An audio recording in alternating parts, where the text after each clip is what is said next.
So I was teaching the court cards on Zoom last night, and as my cards are all neatly sorted, not my reading deck, that's this deck over here, but my teaching deck, which is huge. And whenever I teach court cards, I always go to the Druidcraft deck. That's this one here. I think it's the most beautiful representation of the court cards that there is. Lots of people struggle with the court cards, so I'm going to give you some really simple tips to get to know the court cards because there's 16 of them. So if you are struggling to understand them, they will act as a bit of a block in your reading. So firstly, I always think of the 16 court cards as the people in the deck. In a reading, they will almost always refer to you or to someone else. They may be giving advice on how you should best be. They may be highlighting how you are being and that it's not appropriate or it's too much. So I feel they are almost always read as psychological profiles. So if you can start to see the court cards as people, as characters, they will be so much easier to read. I have a hugely extended section on the court cards in my book. You can buy it direct from me, you can buy it from Amazon, you can buy it from any online bookshop. It is available as an ebook and a printed book as well. So I give examples of how each of the court cards would act in a different situation: dating, decorating, becoming manager. And the other thing I do is I make fictional character suggestions for each of the court cards. So the more you can play around with these court cards, the better. So the first thing to do is to think, who are you? Of course, we are all different. We take on different personas, different roles, depending on whether we're with our partner, our parents, in our place of work, on our own. But getting a sense of which court cards best represent you. And then which court cards perhaps best represent the different people in your life. That is a really great way to get to know the court cards. So let's start with the four suits. I'm going to give a brief sort of breakdown of the four suits and be thinking, is this me? Or do I struggle with this? Is it not me? So onesie people, and I'm a very onesie people, we tend to be energetic. We tend to be full of energy. One's is fire, one's is passion, one's is excitement. Onesie people are great at starting things, terrible at finishing and carrying through. They tend to be intuitive, they tend to be impulsive, and they tend to be fast, and they tend to burn out. That's basically me. Cupsy people, which is not me, tend to be very go with the flow, very dreamy. Oh, I'll do that later. Yeah, I'll get back to you. Yeah, if a onesie person is texting to arrange a meetup, and this is so me, they'll text you on the day, oh my God, I'm free today. Are you free? Are you around? Should we do something? Cupsy people will be like, ooh, I feel like meeting up. Are you around at all? And then you won't hear from them for 3 days because they've got lost doing something else. They're very emotional. They are going to talk about their feelings. They're going to listen to your feelings. They tend to be quite creative. They tend to get lost in whatever they're doing. Very empathic and very caring.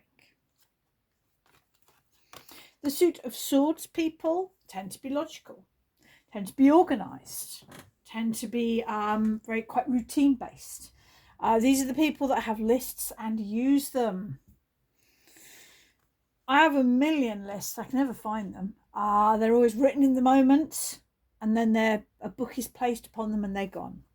Cupsy people always intend to write a list, but get distracted by something else.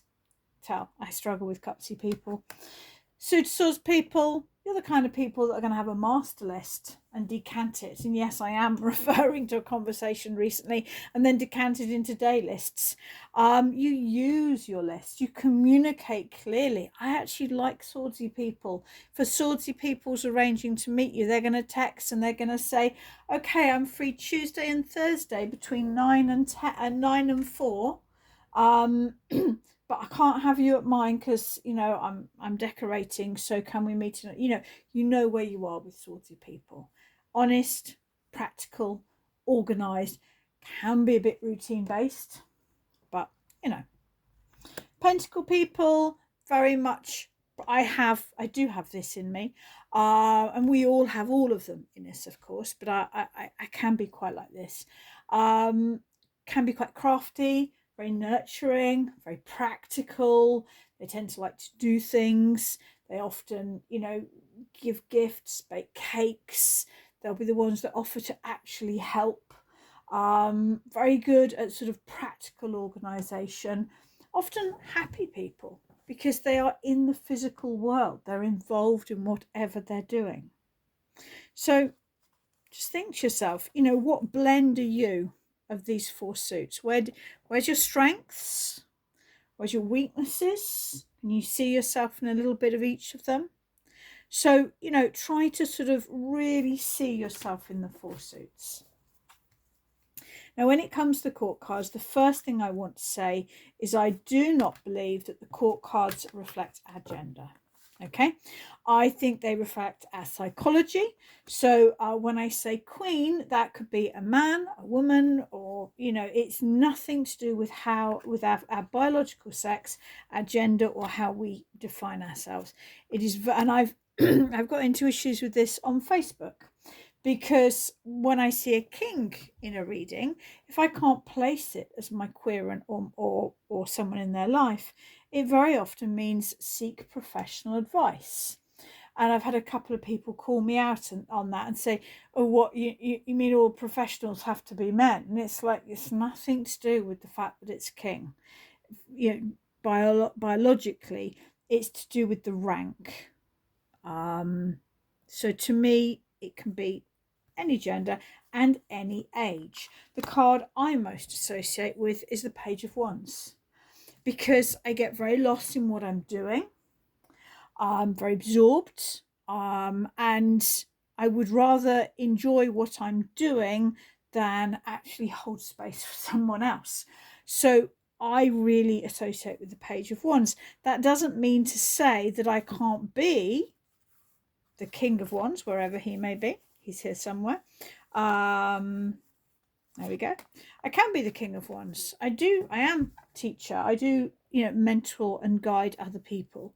I can step into this role. But I would rather be with these videos, they are almost always videos that I am inspired to make because I'm fascinated by whatever topic I'm sharing on. That's why there's less consistency to them. So don't think about age, don't think about gender, think about psychology. So we've talked about the suit, and now we're going to think about the rank. So the pages, they are the hardest of the court cards to read because they are a little bit more fluid, a little bit more sort of undefined, as it were. But to me, the pages tend to be in the moment. They tend to be excitable. They tend to be caught in whatever they're doing. In my book, I use the example of learning tarot, and it seems appropriate to sort of share that now. So the Page of Wands is you've just had your tarot deck. You've got it. You've got your tarot deck. You've got a couple of good books. You've got a journal, and you are so excited by it. Every day you're reading for yourself. You're getting excited about the cards. That is the Page of Wands. You're not learning tarot for any particular reason. You're just enjoying learning it. That's it. It's an exciting thing to do. The Knights, they are on a mission. They are out to test themselves. If you are reading a Knight, particularly, and I will be coming to the Druidcraft deck in a minute, particularly with the Rider-Waite deck, look at the relationship between the rider and the horse. It tells you everything you need to know. The Knight, with your tarot reading journey, now you want to test yourself. Can I read for you? Seriously, don't say anything. I'm shuffling. I'm going to tell you what you need to know. How did I do? Did I get it right? Or you might be reading for yourself. You might be saying, right, I've got an important meeting coming up. I'm going to journal. How should I best handle it? And what do I think will happen next? And then you're coming back and you're checking in. Did I get it right?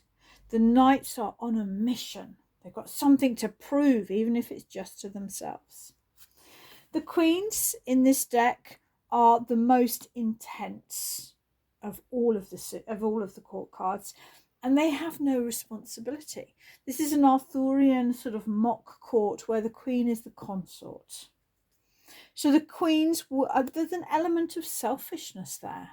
They are doing it for themselves. They are self-mastery. And selfish isn't always a bad thing. Putting ourselves first actually is a fundamental part of self-care. So in our tarot reading journey, now you are really getting to grips with tarot. You trust you can do it because you've proved it with the Knight. Now you are absorbed in reading tarot. You're probably journaling, you're using it in a daily basis. It might be part of a spiritual practice or a self-care routine. And it's an important part of who you are and how you live your life. And then the kings, they often have responsibility for others. They may have chosen this. The King of Swords, to me, of all the kings, is the most suited to this role. Whereas the King of Wands, it's a suit of wands. He wants to be a page. He's edging off that seat. He's like, well, I'm here if I have to be. If no one else will do it, then I will do it. The kings is when we consider other people. So this would be reading for others. It may be professionally, it may be as part of a business, or it may be just that if a friend or a loved one has a problem, you might choose to offer to read the cards for them. Or you may read the cards for yourself, saying, okay, I really want to be of support to my parent, my child, my sibling. What do they most need from me? How do I do this? So to me, the kings are then about using your skills, your time, your aptitude to support others. One of my most practical tips to get to know the court cards is to separate your court cards and just for a week challenge yourself to only read with the court cards. I mean, this does work, of course, with the minors and the majors. It's a really good way to get to know your deck. With the court cards, there is that Prince of Pentacles, Knight of Pentacles. I mean, I did 3 court card readings for myself yesterday, asking how I should best use the deck today. And each damn reading, I got the same card, which was the Prince of Pentacles. The Prince or Knight of Pentacles is about slowing down and paying attention to detail. Now, normally, I'm very much in the Knight of Swords. I like to get a lot done. I like to move quite fast. Or I'm the Knight of Wands. I like to jump into a project. Yay, I'm so excited, it's new. And I am a lot less good at slow and steady. So, that was my advice today. So, for a court card reading, you separate your court cards. And I'm going to read for tomorrow, seeing as I've already got the Knight of Pentacles 3 times for today. So let's see what tomorrow has to bring. I would read, how do I best approach a particular situation? I'll do a couple of these, a day, a week, and then just see what comes up. So I'm trying to think, tomorrow I've got a very busy day, really busy day tomorrow. So I'm going to ask, how do I best handle tomorrow? I try to avoid 12-hour work days, but every now and again, they just seem to be unavoidable, and tomorrow is one. So asking, how do I best deal with tomorrow? Page of Pentacles. So, gone from the Knight to the Page. It is similar to the Page, really. It is about slowing down. It is about paying attention to details. It's also about being fully present and enjoying being fully present. Sometimes when I've got a really long work day, I jump ahead and I think, gosh, when is it a mealtime? When can I go for a walk? And I get frustrated with myself whereas actually I do enjoy my client work. So to me, this is about making sure that I am fully present and enjoying each client experience. It's probably as well about paying attention to details. So preparing tonight, it might be about checking that I've got an easy dinner, making sure I've got a lunch planned ahead of schedule. So it's about slowing down, preparing, and being fully present and attention to details. Out of interest, I'm just going to see, hoping I can find it quickly. Oh, there we go. I've actually got Page of Pentacles open in my book. Page of Pentacles study. So there we go. When you see the Page of Pentacles, pay attention to details. Watch out though. Sometimes it's important to take a break and relax your high standards. So yeah, a feeling that maybe I sort of just make sure that I properly relax in those breaks between clients. So I'm still struggling to get to grips with writing my books. In fact, my Pentacle side has taken over, and I've been quite busy in crafting recently and exploring rune magic. So let's ask the cards, how do I best approach writing my book? And another way to do this is think to yourself, what do you expect to see, and how would that translate? So the Knight of Wands or the Knight of Swords would just mean fuck it and get on with it. The King of Swords would say plan some time carefully to do it. The Knight of Pentacles, the Page of Pentacles would be about setting a routine. The Knight of Cups might be about really enjoying it, making sure perhaps that I've got a beer and it's an evening, and maybe I've got some nice music on in the background. So there's lots of different sort of approaches to this. So just asking the cards, how do I best approach getting on with the writing? Knight of Cups, to enjoy it more. And that actually is something that I am aware of, and I have decided that recently, that my planning and my writing, my blogs, to try not see them as work time, and including these videos, to make sure that I'm focusing on what I want to focus on so that I enjoy it more and it feels less like work and more like fun. So yeah, I can really get that. So I hope that's been helpful. The other thing that I do advise you to do is to get, and I can't do it here because I don't have enough space to show on my video, get your 16 court cards out and put them out in a grid where, for example, you've got all of the kings. I mean, I'm heavily influenced by Rachel Pollack, who talks about the order of the suits being from wands to cups to swords to pentacles. It's always worked for me. If you have a different order, fine. If it works for you, do it. But I would get all the kings in one row, and then obviously all the queens coming down, and all the knights and all the pages, so that you've got a grid basically, so that you can, because when you look at the Queen of Cups, for example, we better understand the Queen of Cups by understanding all of the court cards in the suit of cups, and by understanding all of the queens. So having this grid out where you can look at the Knight of Cups and look at the entire cup court cards and all of the knights, it will help you to better understand them. When you're looking at your cards, look for the body language. Look if the person is sat on a seat or a throne, for how they sit on that throne. For the suit of swords, always look at the birds. For the knights, always look at the horses.